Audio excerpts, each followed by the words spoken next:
এই অভিযোগগুলো টোটালি অযৌক্তিক অভিযোগ বা হাস্যকর অভিযোগ বলা যায়। কারণ আমরা 1 বছর 4 মাস ট্রেনিং করছি, আমরা কি কখনোই তাহলে হচ্ছে এক লাইনে না হেঁটে আলাদা লাইনে হাঁটি নাই? তাহলে কেন হচ্ছে 1 বছর 4 মাস পরে এই অভিযোগে হচ্ছে আমাদেরকে চাকরি থেকে মানে অব্যাহতি দেওয়া হলো? আর হচ্ছে সারদার ইতিহাসে এরকম অনেক অভিযোগ পাওয়া যায় যেটার জন্য হচ্ছে আমাদেরকে পানিশমেন্টও দেওয়া হয়, এক্সট্রা ড্রিল। যদি কেউ এমন ধরনের কোনো কাজ করেও থাকে যে নাস্তা না খেয়ে হইচই করা বা তাদের, আমরা যেটাকে বলে থাকি যে তাদের আদেশ অমান্য করা, তারা আমাদেরকে একটা কিছু করতে বললো আমি সেটা না করে মানে এটা অন্যতা করা, সেই ক্ষেত্রে এটার জন্য আমাকে পানিশমেন্ট দেওয়া হয়, এক্সট্রা ড্রিল 1 দিন বা 2 দিনের এক্সট্রা ড্রিল দেওয়া হয়। ইভেন সারদায় আমাদেরকে বের হওয়ার পরেও এরকম ঘটনা ঘটছে, 70 জনের নামে এরকম জুড়ে না দৌড়ে আস্তে দৌড়ানোর অভিযোগে ওদেরকে শোকজ করা হয়েছিল।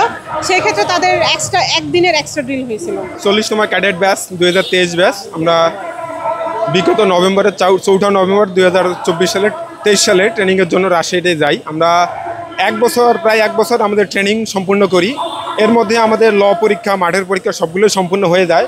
ফার্স্ট সেমিস্টার এবং সেকেন্ড সেমিস্টার কমপ্লিট করার পর শেষে যখন আমরা পাসিং প্যারেডের জন্য প্রস্তুতি নিচ্ছিলাম, বিশেষ করে 40তম বিসিএস ব্যাচের পাসিং প্যারেড, বিশেষতম পাসিং প্যারেডের যেটা 20 তারিখ অনুষ্ঠিত হওয়ার কথা 20 অক্টোবর, কিন্তু তার আগ মুহূর্তে আসলে আমাদেরকে অব্যাহতি দেওয়া হয়েছে এবং আমাদেরকে যে শোকজ দেওয়া হয়েছে তার কারণ হিসেবে দেখানো হয়েছে নাস্তা না করা। দেশ জুড়ে তোলপাড়, ওয়ালটন ফ্রিজ কিনে আপনিও হয়ে যেতে পারেন মিলেনিয়ার।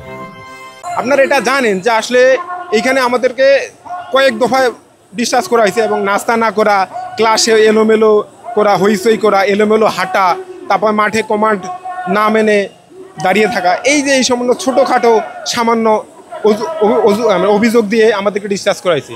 আসলে আমরা জানি না যে আসলে কী অপরাধ আমাদের, আমরা এখনও সত্যিকার অর্থে আমরা জানি না যে আমাদের অপরাধ কী। দেখেন মাঠে তো আমরা 321 জন শুধু ট্রেনিং করিনি, আমাদের সাথে 40তম বিসিএস ব্যাচ ট্রেনিং করেছিল, আমাদের সাথে টিআরসি ব্যাচ ট্রেনিং করেছিল, আমাদের সাথে সার্জন ব্যাচ ট্রেনিং করেছিল, আমাদের সাথে এসএলসি গ্রুপ ট্রেনিং করছিল এবং আমরা 804 জন ক্যাডেট এসআই ট্রেনিং করছিলাম।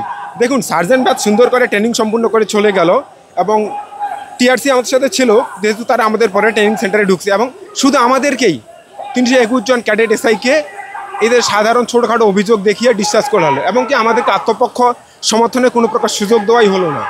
এখানে আমরা যারা যাই তারা সবাই উচ্চশিক্ষিত, অনার্স মাস্টার্স পাস করা এবং 1 বছর আমরা শৃঙ্খলার সাথে ট্রেনিং সম্পন্ন করি। আপনারা হয়তো এটা জানেন না যে এখানে রাজশাহীতে আরও শুধু ট্রেনিংয়ের পাশাপাশি আরও অন্যান্য কারিকুলাম অ্যাক্টিভিটিস করা হয়, যেমন ডিবেটিং ক্লাব, ল্যাঙ্গুয়েজ ক্লাব। তো ডিবেটিং ক্লাবে আমি বেস্ট স্পিকার হিসেবে পুরস্কৃত হই।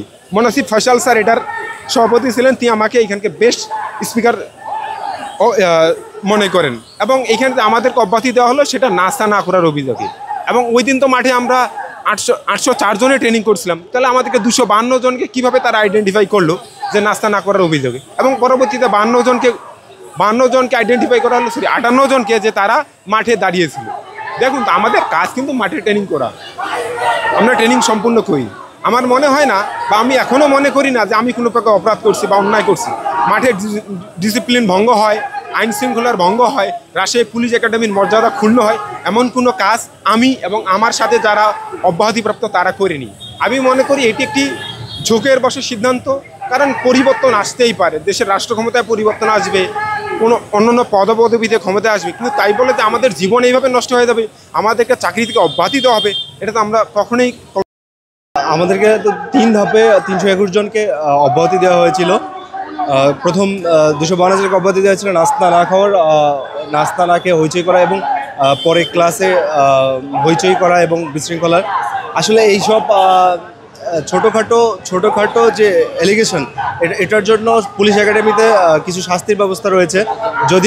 যদি কেউ করে থাকে, এরকম কেউ করে থাকে, তাহলে সেটা সামান্য কিছু ইডি বা আরডি দিয়ে শেষ করে দেওয়া হয়। বাট এটার জন্য চাকরিচ্যুত করা হবে এরকম কোনো ব্যবস্থা পুলিশ একাডেমিতে নাই। তো সেম অপরাধের কারণে আমাদের মতো সেম অপরাধের কারণে আবার 70 জনকে শোকজ দেওয়া হয়েছিল। তাদেরকে ইডি বা আরডি যে শাস্তিটাকে বলে সেটা দিয়ে শেষ করে দেওয়া হয়েছিল। বাট আমাদের সাথে কেন করা হয়েছে এটা আমরা আসলে জানি না, বলতেও পারবো না।